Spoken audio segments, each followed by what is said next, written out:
जो भगवान को याद करते हैं वो ज्यादा दुखी होते हैं, जो भगवान को नहीं मानते वो सुखी है। ये मेरा क्वेश्चन है। हाँ जी। देखो ऐसा है नहीं, देखो हम सुखी हैं, हम सुखी हैं, सब संत सुखी हैं, सब सुखी। ये दुख सुख तो अपने कर्मों का फल है। ये भक्ति करने का फल दुख होता क्या? यदि भक्ति करने का फल दुख होता तो कोई भगत दुनिया में हो ही नहीं सकता। ऐसा नहीं है, ऐसा कहीं भी नहीं लिखा है कि जो भक्ति करता है वो दुखी रहता है। हाँ, इतना मैं कहना चाहूंगा, जो जन्म से भक्ति करता है वो दुखी रहता है। अब उसका उत्तर है क्यों? उसका उत्तर है क्यों जन्म से जो भगत और दुखी क्यों है? उसका उत्तर यह है, दरअसल इसका मतलब पिछले जन्म में भी भगत था जो जन्म से भक्ति कर रहा है। इसका मतलब पिछले जन्म में भक्त था, पूरी भक्ति नहीं हुई, इसलिए भगवान का धाम तो मिला नहीं, दर्शन तो मिले नहीं। दोबारा उनको भक्ति का संस्कार देकर फिर दोबारा भेजा कि बार सुधर जाओ, अच्छे बन जाओ, भक्ति में पूर्ण हो जाओ और मेरी प्राप्ति कर लो। तो जन्म से जो भक्ति करता, जैसे हम लोग जन्म से ही भक्ति कर रहे हैं, जब से हो संभाली, सत्संग कथा नहीं सुनी कभी हमने गांव में, लेकिन गांव में थोड़ा माहौल तो होता ही है धार्मिक, तो उसका हमारे ऊपर इतना असर, जन्म से हम भक्ति में लग गए। तो होता ही है कि जो पूर्व जन्म के भक्त हैं, तो पाप तो देखो सबसे बनते हैं, चाहे कोई भगत हो चाहे कोई ठगत हो, गलतियां सबसे बन जाती हैं। तो जो भक्ति करते हैं और गलतियां भी करते हैं, वो ऐसे गलतियां करने वाले भक्त, ऐसे पाप करने वाले भक्त कभी नरक नहीं जाते, क्योंकि भक्ति करते हैं। यमराज उनको छू नहीं सकता। अजामिल कितना बड़ा पापी था, लेकिन भगवान का नाम, और बचपन में 25 साल तक बहुत भक्ति की उन्होंने, बाद में कुसंग में पड़ के पापी बन गया, तो उनको यमदूत लेने आए क्योंकि पापी था। उनके मुख से नारायण नाम निकला, तुरंत भगवान के पार्षद आ गए। अर्थात भक्ति करने वाले, भजन करने वाले, चाहे पापी भी क्यों ना हो, उनको नरक नहीं मिलता। तो फिर क्या, फिर दुख, उनका पाप काटेंगे कहाँ वो? तो जब दोबारा जन्म लेंगे तब वो पाप भगवान वहां कटवा देते हैं। समझ गए ना? तो जो भगत नहीं है वो तो नरक भोग के आए। पाप किया तो नरक भोग के आए। उन्होंने सारे पाप कहां भोग लिए? नरक में। लेकिन नरक में बड़े बड़े पापों की सजा मिलती है, छोटे पापों के नहीं। जो हम मनुष्य शरीर में दुख भोग सकते हैं, पाप भोग सकते हैं, वो पाप वहां भुगतवाए नहीं जाएंगे। वहां तो बड़े बड़े वो पाप भुगतवाए जाएंगे जो मनुष्य भोग नहीं सकता। जैसे किसने एक कत्ल किया, एक बार फांसी लगा दी उसको। यदि किसने 10 कत्ल किए तो 10 बार फांसी लगाएंगे क्या? बोलो, लगेगी तो एक ही बार। इसका मतलब बड़े बड़े पापों की सजा शरीर भोग नहीं सकता। इसी प्रकार बड़े बड़े पुण्यों का सुख भी शरीर नहीं भोग सकता। बड़े बड़े पुण्य करोगे, इस शरीर में सुख भोग नहीं पाओगे। जैसे आप 10 क्विंटल रसगुल्ले दान कर दो भंडारा, अब आपको 100 गुना ज्यादा मिलेगा। अब बताइए, आप इतने क्विंटल खा पाएंगे? मनुष्य शरीर से इतना सुख भोग पाएंगे? तो क्या होगा, स्वर्ग भेज देंगे, वहां खाते रहो हजारों साल तक, शुगर भी नहीं होगा स्वर्ग में किसी को, खूब खाओ। तो बड़े बड़े पुण्यों का फल स्वर्ग में और बड़े बड़े पापों का फल नरक में, और छोटे पुण्यों का फल, छोटे पापों का फल यही मिल जाता है। लेकिन ज्यादा पाप है छोटे छोटे और ज्यादा पुण्य है छोटे छोटे, तो कई जन्म तक उनको मनुष्य का सिर देख देकर सुख भोगतो आएंगे। ये होता नहीं।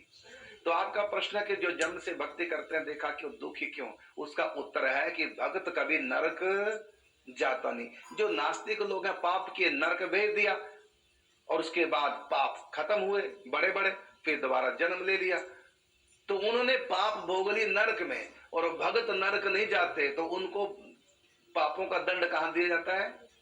यही पर मनुष्य योनि में दे देते हैं। लेकिन बड़े बड़े जो पाप जो नरक में मिलते हैं, उनको भगवान क्षमा कर देते हैं, छोटा दुख बना देते हैं। फांसी की सजा, सूली की सजा में माने कांटा चुभ गया, इतने में ही उनको खत्म कर देते हैं।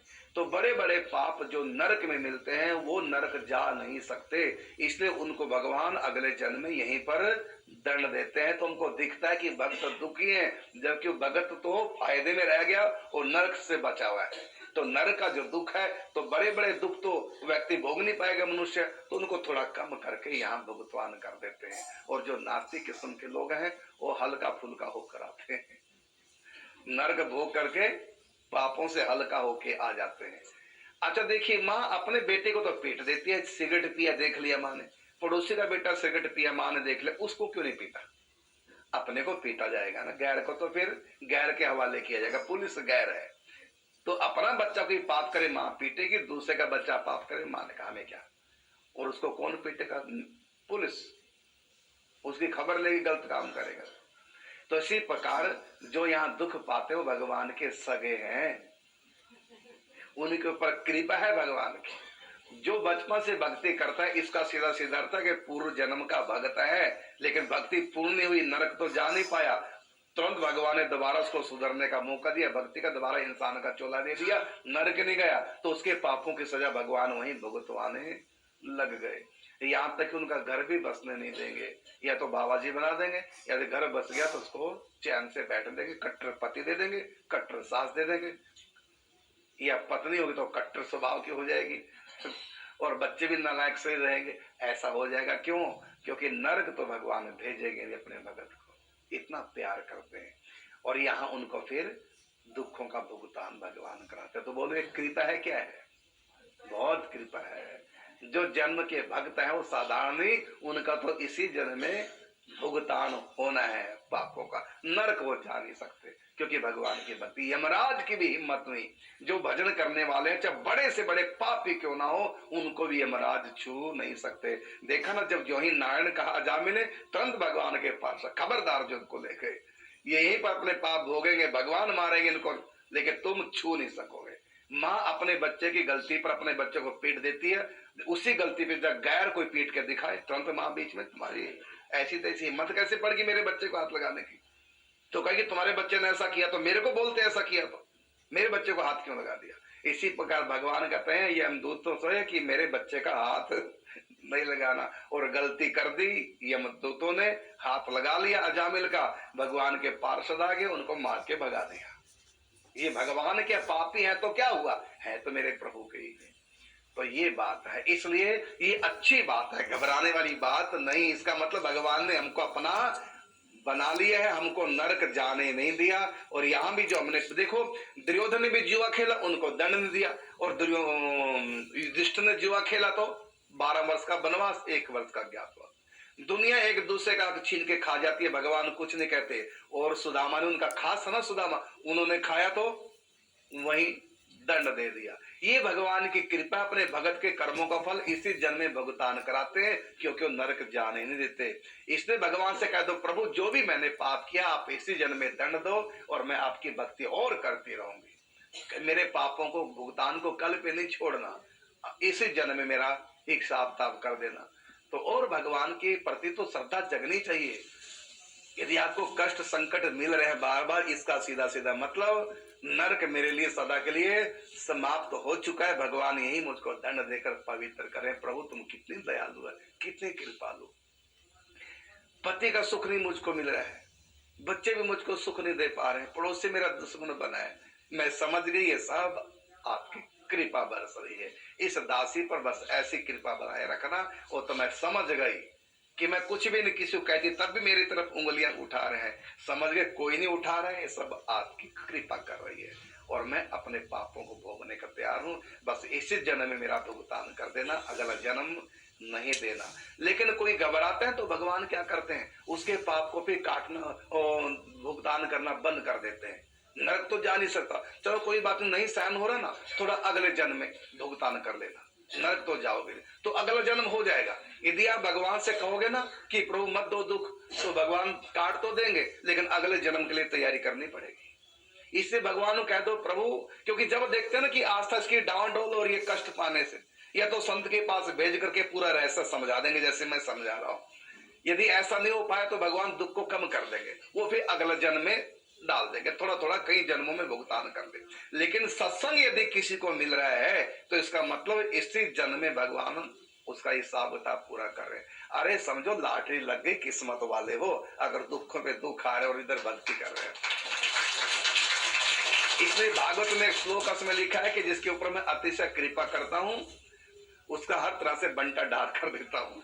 कारण क्या, अर्थात उसको नरक जाने नहीं देता और अगला जन्म नहीं लेने दूंगा, क्योंकि उसके ऊपर मैं रीझ गया, कृपा कर दी। लेकिन जब हमारे पाप होंगे तभी तो बंटा डार होगा, हमारे पाप ही नहीं होंगे तो भगवान बंटा डार थोड़ी करेंगे, वो तो मालो माल करते हैं। तो बड़े पाप की थोड़ी सजा देकर देखो, युधिष्ठिर को राज दिया, यदि बन बन में भटकाया, राज भी युधिष्ठिर को दिया, जिताया भी युधिष्ठिर को है। सुदामा को अगर दाने दाने को तरसा दिया तो सुदामापुरी का मालिक सोने की नगरी भी उसको दे दी। यदि सुग्रीव को बाली से पिटवा दिया, घर से निष्कासित कर दिया, तो फिर बाद में बाली को मारकर राज्य भी उन्हीं को दिए है। विष्णु को यदि लात पड़ी है तो लंका का राजा भी भगवान ने उन्हीं को बनाया है। तो फिर भगवान कोई कमी नहीं छोड़ते। भगवान जब लेते हैं तो चमड़ी भी उधेड़ लेते हैं और जब देते हैं तो छप्पड़ फाड़ के देते हैं। इसलिए भगत को बिल्कुल नहीं घबराना चाहिए। अरे लॉटरी लग गई, यदि दुख नहीं मिल रहे हैं, सुख ही सुख मिल रहे हैं, सुख तो मिलता है पुण्यों के प्रभाव से, इसका अर्थ ही हुआ कि भगवान नाराज हैं। सुख ही सुख दिए जा रहे हैं, पापों को भुगतान नहीं कर रहे हैं। जब किसी जन्म में मैंने कितनी बार झूठ बोला, कितनी बार पाप किए हैं और मैंने किसी को बताया भी छुपा लिया, तभी भगवान कुछ नहीं कह रहे हैं। इसका मतलब भगवान ने अभी तक मुझको अपना नहीं माना। मैं इतनी बार झूठ बोली, इतने कपट छल किए, तभी भगवान कुछ नहीं मुझको कह रहे हैं। इसका मतलब सावधान हो जाओ, भगवान नाराज हैं, कुछ नहीं कह रहे हैं। समझना। इसलिए भगवान से कहो, प्रभु देखो मैंने कितने पाप किए हैं और फिर भी आप कुछ नहीं कह रहे। मैं समझ गया आप नाराज हैं, आप मुझको अगले जन्म की तैयारी करा रहे हैं। प्रभु ऐसा मत कीजिए, इसी जन्म में मेरा भुगतान कर दो। मैंने तो बड़े बड़े झूठ बोले, बड़े बड़े पाप किए, बड़े बड़े छल कपट किए, व्यभिचार किया है, चरित्र भी अपना खराब किया है। प्रभु तब भी आप कुछ नहीं कह रहे हैं। मैं समझ गया आप मुझसे नाराज है। प्रभु ऐसा मत कीजिए, मैं हर दुख को भोगने के तैयार हूँ। जो जो मैंने पाप किए इसी जन्म में मेरा भुगतान कर दो। प्रभु मुझको दुख दो, मुझको दुख दो। ये असली प्रार्थना कुंती ने क्या मांगा था, क्यों मांगे थे? वो संतों का संग करने वाली थी। इसलिए भगवान से कहती है, प्रभु यदि मेरे ऊपर आप रीझे हैं तो मुझको दुख दो, अर्थात इसी जन्म में मेरा भुगतान कर दो और आप अपने लायक मुझको बनाओ। मैं समझता हूँ 10 मिनट का प्रवचन सुनकर अब आप दुखों से घबराएंगे। दुखों में क्या देखेंगे? भगवत कृपा। और सुखों में क्या देखेंगे? भगवान की नाराजगी।